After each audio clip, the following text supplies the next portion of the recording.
During the most recent episode of Piers Morgan Uncensored, the topic was about the meeting between New York City Mayor-elect Zohran Mamdani and Donald Trump. And surprisingly, Piers Morgan ultimately humiliated Donald Trump, and more specifically, humiliated MAGA Republican commentators like Jack Posobiec and Riley Gaines to their faces about their flip-flopping and hypocrisy on Zohran Mamdani. But before we unpack all that, if you end up liking this video and you want to support the channel, please be sure to hit the like, subscribe, and alert bells before you go. All right, friends, this was pretty entertaining. And listen, somebody who constantly criticizes Piers for grading Trump on a curve, I got to say, I appreciated how this is a rare chance, a rare moment of him actually sticking it to MAGA Republicans the way that he does to Democrats, liberals, and progressives all the time. As you may recall, before we play the clip, Zohran Mamdani met with Donald Trump just a few days ago, and instead of being a showdown or a Trump-Zelensky-style meeting where it was confrontational, Mamdani totally outplayed Trump and charmed Trump and got Trump to basically bend the knee to him, praise him, flatter him, while at the same time, Mamdani refused to reciprocate. He was civil, he was cordial, he deflected skillfully, but it was Trump who was looking as if he fell in love with Mamdani and not the other way around. And that's really put Trump and MAGA Republican commentators like Riley Gaines and Jack Posobiec in a bit of a pickle, okay, because their cult leader has since pulled the rug out from under them. So I want to play clips from this Piers Morgan episode where Piers often calls that out, as well as a friend of the show and Democratic strategist Mike Nellis also making the point as well. So let's jump right in. Righty, welcome back to Uncensored, first of all. Great to see you. It was a pretty jaw-dropping meeting, wasn't it, in the Oval Office? I don't think anyone expected these two, who had been branding each other communists and fascists, to come out like they were, walk-on parts in Brokeback Mountain. What was going on? Yeah, you're right. I think this was a shock to me. But truthfully, after watching the encounter, watching the press conference, taking some time to think about this, honestly, Piers, I think this is where Trump is best. One-on-one negotiations, he's done it his whole life. He knows exactly what he's doing. And so I'll say this, I trust President Trump. Again, he knows exactly what he's doing. He knows exactly who he's dealing with. He could deal with Mamdani, I believe, in his sleep. So I didn't really view this necessarily as Trump getting soft or changing. I more so view this as the Democratic Party continuing to unravel. Despite Mamdani's big and decisive win, I think Mamdani is smart enough to realize that his party as a whole has abandoned common sense voters on law enforcement, on border, on crime, on immigration, on gender insanity, on economic security. So I think he used this, Mamdani, I think he used this as a photo op that works in his favor, really to both sides. On one hand, it makes Mamdani appear as if he's reaching across the aisle, but I believe on the other hand, to his fringe radical base, they view this as him like owning President Trump, if you will. So I'm giving Mamdani like approximately 0 credit because despite his efforts to rub elbows with the president, he is still a freaking communist. So that was pretty pathetic and stupid. Again, Riley Gaines is a deeply stupid person who should be made fun of on a regular basis. She has no basis for it. Well, I think that actually this is Mamdani realizing that the Democrats are unraveling. Based on what? What did Mamdani say or do that had any connection with what you just said? This is pure cope. You can see it in real time. She's like a deer in headlights. And Piers doubles down. Piers actually confronts her later on about her having to eat her words, as well as Jack Posobiec as well.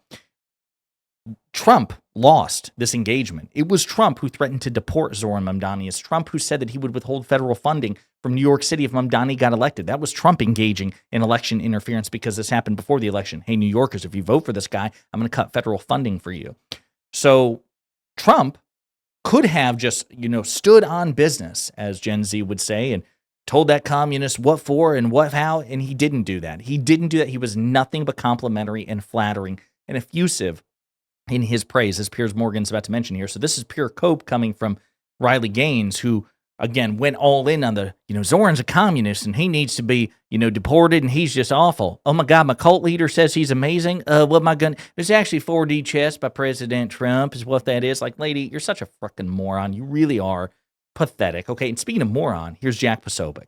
New York City, but in so many places across the country, we've got Bidenflation that's still rampant throughout the system that the administration has been working on and they're fighting. But yeah, I don't know if I was expecting it to be quite as bro-y as it was. I mean, the same question for you, Jack, is, if Trump really believes this guy's a communist who's going to wreck New York, why would he say he'd be very happy to live in New York under him? Again, it doesn't really make much sense.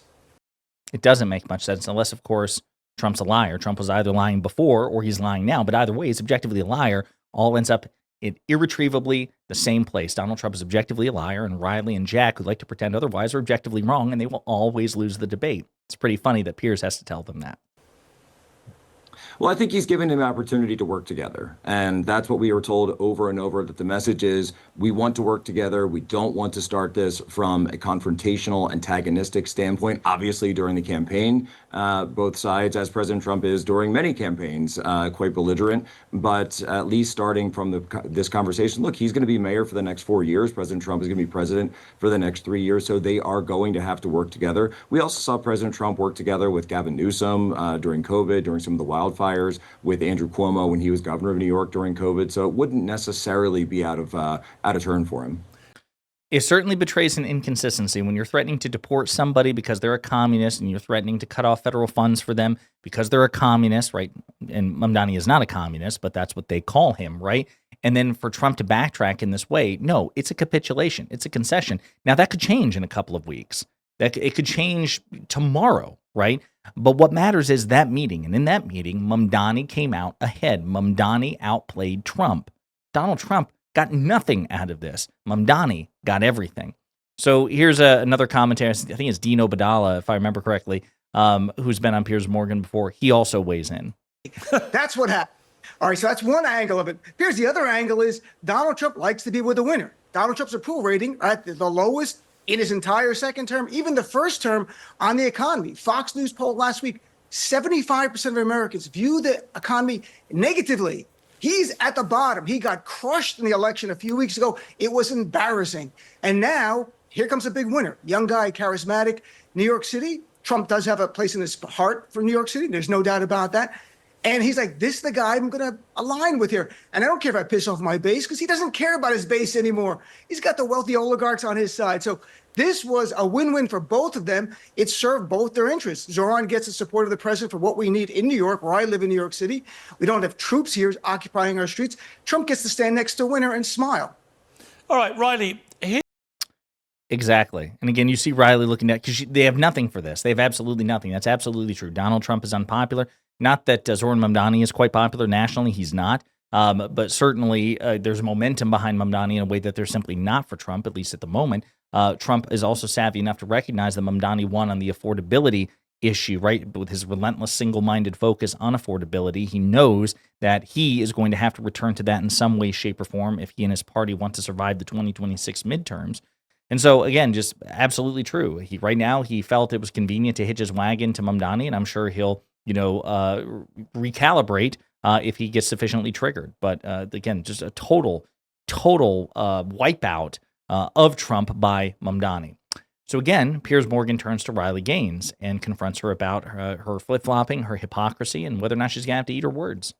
All right, Riley, here's the sort of bizarre point of this, is that almost every pro-Trump person in the media, every member of MAGA that I've seen on social media and so on, we're all spending the weeks before this, ever since Mamdani won, going absolutely nuts about this guy, that he was going to be the worst thing that's ever happened to New York, potentially to America. If the Democrats followed his path, obviously it would be devastating for the country. He's a communist, he's a terrible socialist, all of these things. And then suddenly their guy, Donald Trump, is not just being magnanimous with him, but being openly supportive, saying, follow my conversations with him. I think it's going to be great for New York. I mean, there's got to be a lot of head scratching going on, isn't there, on the right? There should be. Again, this is a cult of personality, so expecting some sort of like consistent, set of principles is probably, an unreasonable expectation. Again, it's unreasonable for a cult, but Piers would struggle to acknowledge that is precisely what MAGA is. Riley Gaines is a cultist. She's not principled. She will not stand on principle when her principle deviates from Trump. Neither is Jack Posobiec. They're grifters. They're opportunists. They only do and comport themselves in ways that align themselves with Trump. And for example, Riley Gaines presents herself as this deep, devout Christian. Well, Donald Trump is the antithesis to Christ's teachings and Christ's temperament, she would never acknowledge that because she's an unprincipled, hypocritical loser who actually has no real courage whatsoever. Jack Posobiec the same. The only reason I'm a little less harsh on Jack Posobiec when it comes to faith is because his claims of Christian faith are nowhere near as in your face as Gaines's is. But the point is, they're not principled.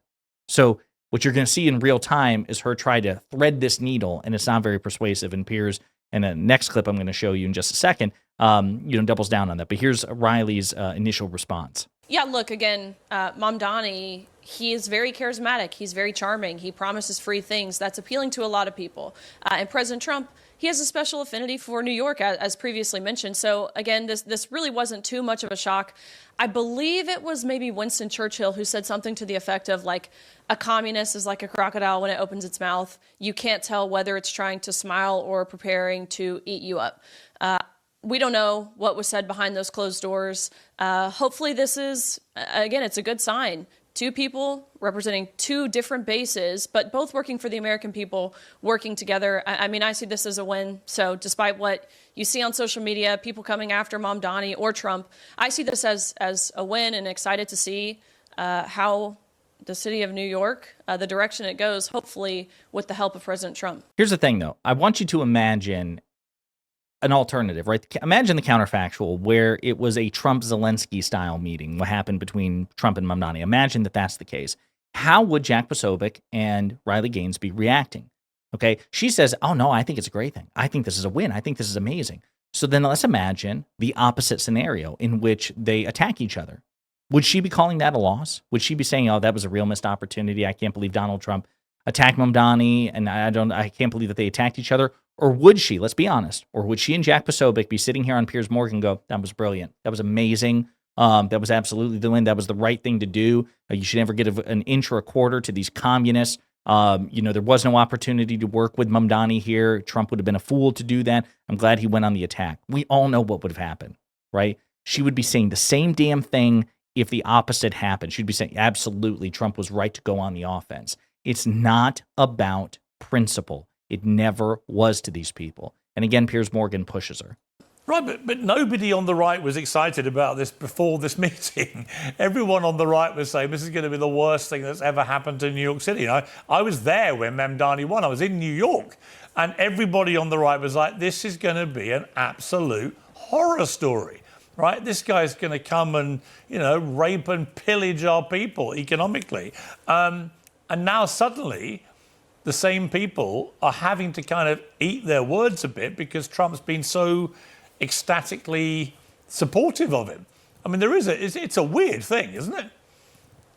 I don't think I think time will tell, right? I don't think there are a ton of people yet eating their words, or at least I'll certainly speak for myself. Watching this interaction again, I think it's a good sign. I think there's feelings of optimism and feelings of hopefulness, but I don't think I'm eating my words, or other people like me who have said.